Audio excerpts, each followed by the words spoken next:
Today, we're gonna saute some shiitake mushrooms. I want to show you my favorite way to cook them evenly. We'll keep it simple with a bit of chives and a bit of garlic. Let's do it. The problem with shiitake most of the time is the stem. It prevents them from browning evenly.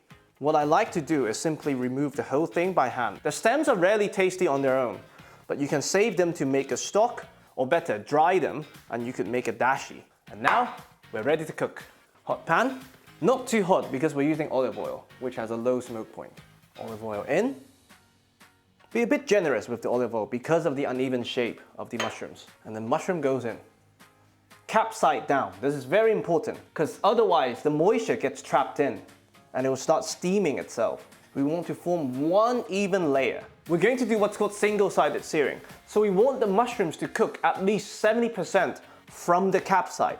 And then we'll flip to kiss the pan to make sure the shape of the mushroom does not trap in too much moisture and start to steam themselves. What we're doing essentially is we're first introducing heat to evaporate the water content in the mushrooms. And there's a lot of water content. Once the water content's mostly evaporated, then the mushroom could start to brown and then we're building flavors.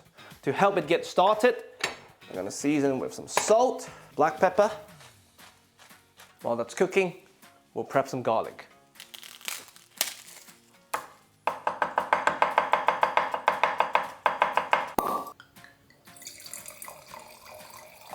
Now, as you can see, the mushrooms have reduced in size quite significantly. That's because of the water evaporation. That's when you know they're mostly cooked. And we flip them to cook the other side. Beautiful. Once again, we season the other side. Now that they're mostly cooked, we add the garlic. We're adding the garlic at the very end because of the sugar content. If you add them too early, the garlic's gonna burn before the mushroom gets to brown. Just mix for the garlic to impart some of its flavor and to evaporate a tiny bit to concentrate its flavors. Very last minute, just a bit of chives for brightness. We're keeping it simple today with just garlic and chives, just to show the principle, how you can cook them evenly. And now we can plate. Very beautifully cooked.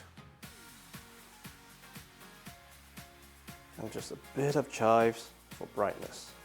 And there you have it. Very evenly cooked shiitake mushrooms. I really hope you enjoy.